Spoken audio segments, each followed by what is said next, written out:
Welcome back, friends. This is Dr. Mreo Lectures. Don't forget to click the subscribe button and to click the bell.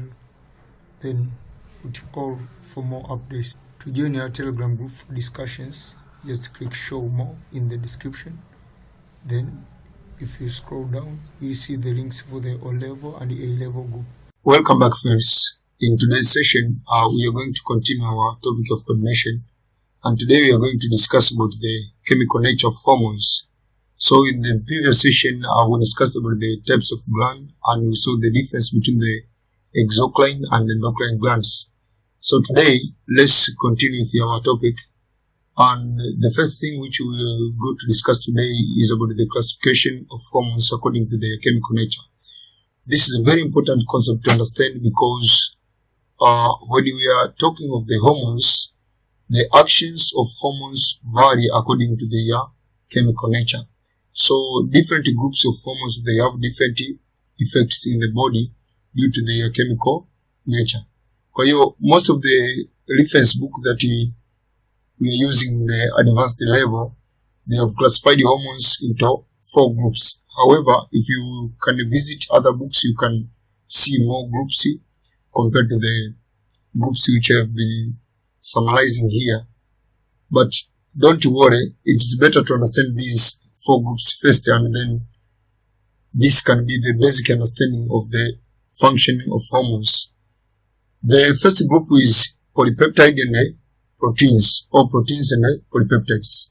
These include the hormones secreted by the anterior and posterior pituitary gland, the pancreas, which are insulin and glucagon, the parathyroid gland, which is the parathyroid hormone, and many others. They are composed of chain of amino acids and they bring response within a few minutes and their action is in short duration. Kwa kama nilivyosema mwanzoni kwamba function ya hormone mbalimbali inategemea na property yake. And more especially here we are talking of the chemical property of the hormones. Kwa hiyo sasa kwa mfano hapa ni kwamba the protein and the polypeptide hormones, kama unavyojua kwamba protein they are made up of chain of amino acids. Na kama ulivyoona kwamba they bring their response within a few minutes and their action is in a short duration. Utaenda kuona significance ya hichi kitu tutakapoenda kusoma other groups of hormones and then we shall see their differences. The second group is steroids. They are secreted by the adrenal cortex, that is cortisol and aldosterone, the ovaries, that is estrogen and progesterone, as well as the testes, that is testosterone, and the placenta. Placenta nayo inatoa estrogen pamoja na progesterone. Kwa hiyo steroids kwa ufupi unaweza kusema tu ni hormones of adrenal cortex pamoja na reproductive hormones. Hormones of adrenal cortex ambazo ni cortisol and aldosterone, afu na reproductive hormones ambazo tutakuwa na estrogen, progesterone pamoja na testosterone. These are the lipid derivative from cholesterol and other steroid. They are concerned with the long-term response of the body. Kwa kama ambavyo tulikuwa na discuss kwenye session iliyopita, na tukasema kwamba kwa endocrine glands always the endocrine hormones their function is long term.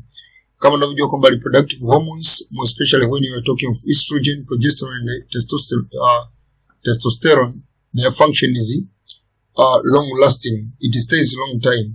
Kwa hiyo katika hizi group za hormones, protein and polypeptide, their action is short duration.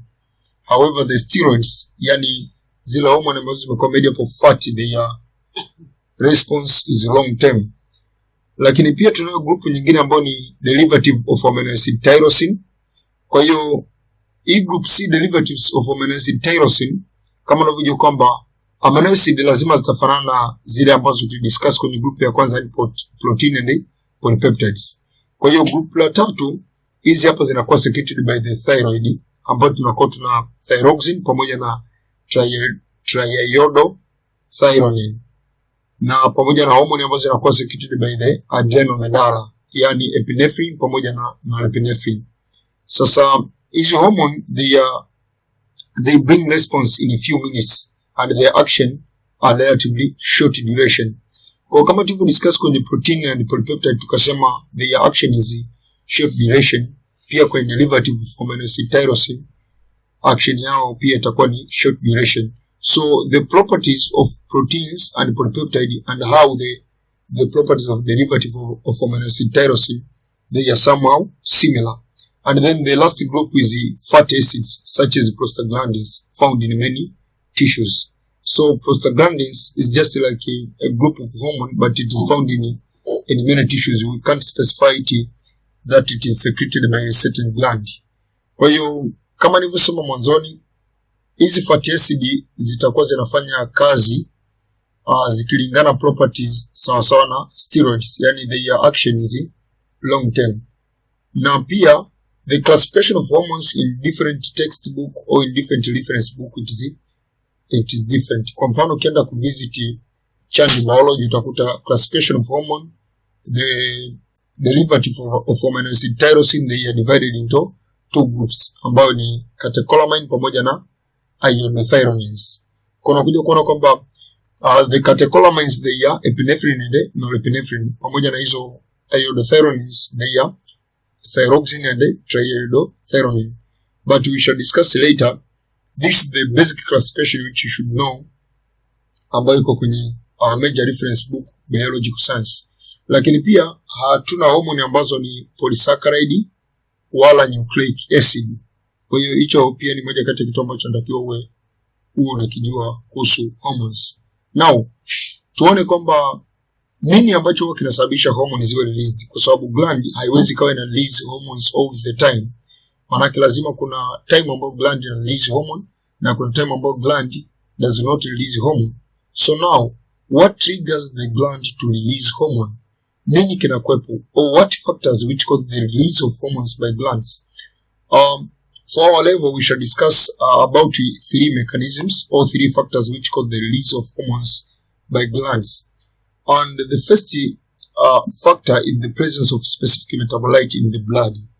Tunaposema a metabolite manake a certain chemical substance ambayo ikiwepo kwenye blood, and more especially here is something which can be used to produce energy. A metabolite can involve in the metabolic reaction to produce energy. So the metabolic reaction can be respiration, and more especially here we are talking of respiration. However, we have many metabolic processes.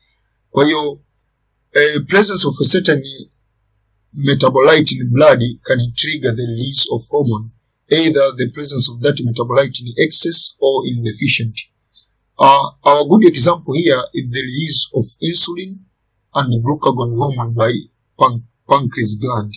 Kwa utakachokuja ukiona ni kwamba if the concentration of blood sugar is increased, kitakachokuwepo ni kwamba the pancreas will release insulin hormone, and that insulin will go to the liver to convert excess glucose into glycogen.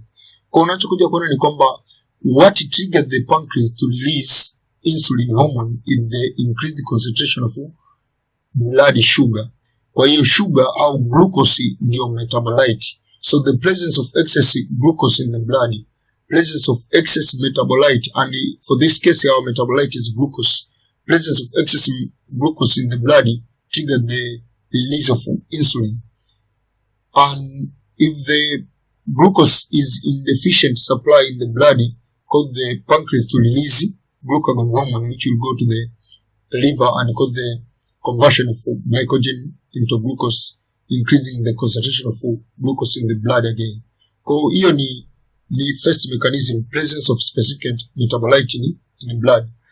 The second mechanism is presence of another hormone in the blood. Kama tutakapoenda kudiscuss sio muda mrefu, ni kwamba hormone nyingi ambazo zinakuwa released by gland zinakuwa stimulated by zile gland zinakuwa stimulated by other hormones.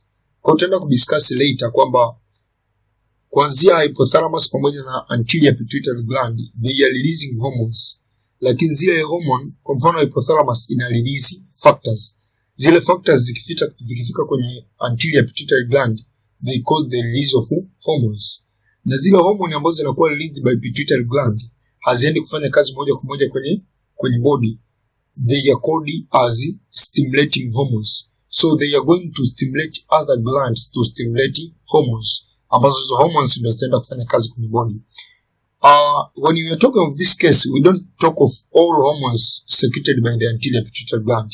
kwa sababu anterior pituitary gland pia ina release growth hormone, ambayo growth hormone it function all over the body. Kwa hiyo sio all hormones of the anterior pituitary gland they are stimulating hormones, but many or most of the hormones of anterior pituitary gland they are stimulating hormones. So what we are saying ni kwamba many of the hormones released by the anterior pituitary gland are stimulating hormones, which cause the release of other hormone from other gland in the body. Again, remember I said many of the hormones released by anterior pituitary gland, not all of the hormone. Kwa sababu nimekwambia kuna growth hormone ambayo inaenda kufanya kazi all over the body and it is released by the anterior pituitary gland.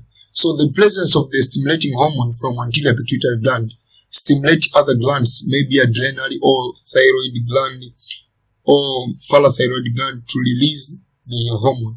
Kwa hiyo unakuja kuona kwamba adrenal gland au thyroid gland inaweza ka release its hormone in response to the presence of another hormone in blood, or in response to the presence of stimulating hormone from anterior pituitary gland circulating in blood. Na kama tulivyosema mwanzoni kwamba hormone their pathway is not specific, kwamba they circulate in blood but they are specific in terms of receptors. The receptors are present only in certain glands. And the third mechanism or the third factor which causes the release of hormone by glands is stimulation by the neurons from autonomic nervous system. So kama tulivyo discuss kwenye nervous coordination, tuliona kwamba kwenye autonomic nervous system sympathetic postganglionic neurons zinatumia adrenaline kama neurotransmitter. And remember, adrenaline and noradrenaline, they are produced by the adrenal cortex. Now, hizi hapa zinatumika kama neurotransmitter kwenye postsynaptic neuron of sympathetic nervous pathway, lakini pia adrenaline and noradrenaline, they are secreted as hormones by the adrenal cortex. Kwa tutaenda kusoma baadaye, tunavyoenda kusoma adrenal cortex, tunaona kwamba there is a great relationship between adrenal cortex and neurons of the autonomic nervous system.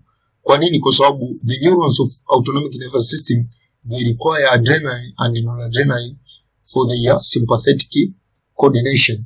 Kwa unakuja kuona kwamba the stimulation of the neurons of sympathetic nervous system or autonomic nervous system, they can cause the release of adrenaline and noradrenaline. Now, hizo adrenaline and noradrenaline, they act as the neurotransmitter in the postsynaptic neuron of the sympathetic nervous pathway. At the end of the day, unakuja kuona kwamba tuna end up with the response. Kwa hiyo ni factor ya tatu ambayo ina cause the release of hormone. Kwa hiyo kwa mfano, the adrenaline and noradrenaline, they are used in conditions such as anxiety, ambayo anxiety huwa ni woga, stress or danger, kama ambavyo tumesoma kwenye sympathetic nervous coordination, ndio ambayo inatumia adrenaline pamoja na noradrenaline. And then the last thing ambayo ninaigusia kwenye this session is about the feedback mechanism of hormonal control. Feedback mechanism of hormonal control is the self-regulating system in the body which tend to restore physiological stability of the body or increase in stability of the body. And in the types of feedback mechanism, we have two types. Now, hapa ninachokiona ni kwamba feedback mechanism inakuwa ni self-regulating system. Kwanza inajiregulate yenyewe, lakini pili inaweza kufanya vitu vingi, either to restore physiological stability of the body or to increase instability of the body.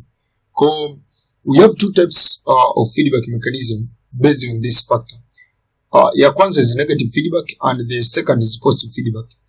Negative feedback tend to restore the physiological stability, while positive feedback tend to increase the instability of the body. The good example of negative feedback mechanism, of course you have many of them, lakini unaweza kuona kwa mfano kwenye control of blood sugar. If the amount of blood sugar or concentration of blood sugar is increased, then pancreas will release insulin hormone to convert glucose into glycogen and then decreasing the concentration of glucose in the blood. And then if the amount of glucose is decreased, Kwa hiyo unakuja kuona kwamba pancreas inafanya kazi ya kuweza kurestore the normal concentration of glucose in the blood. We have many examples of negative feedback mechanism in the body, and most of the feedback mechanism which are taking place in the body, they are negative feedback. Also, positive feedback mechanism, our good example is oxytocin hormone, how it function. Oxytocin hormone inatumika katika delivery. Mama anapokuwa anaona uchungu, it is because of oxytocin hormone, na ile pale inavyosababisha uterus contraction ina stimulate the release of more oxytocin hormone mpaka anavyosababisha delivery. Kwa unaona kwamba one event ina reinforce another. Tulitegemea kama ingekuwa ni negative feedback, manake vile kujisikia uchungu ingesababisha a stop ku release oxytocin. However, kujisikia uchungu kumesababisha the release of more oxytocin and then more pain. That is positive feedback mechanism. One event reinforces the other, increasing the instability of the body. So we will discuss in detail about the feedback mechanism on topic for homeostasis. Just stay with me, subscribe my channel. When we will be discussing about homeostasis, we will discuss well about the feedback mechanism, and we will discuss many examples concerning the feedback mechanism. And this marks the end of my session. For more details on coordination and for more details on other glands, just subscribe my channel so that you can get the updates on coordination and other topics of biology and chemistry. Thank you, everybody. Let me wish you nice studies.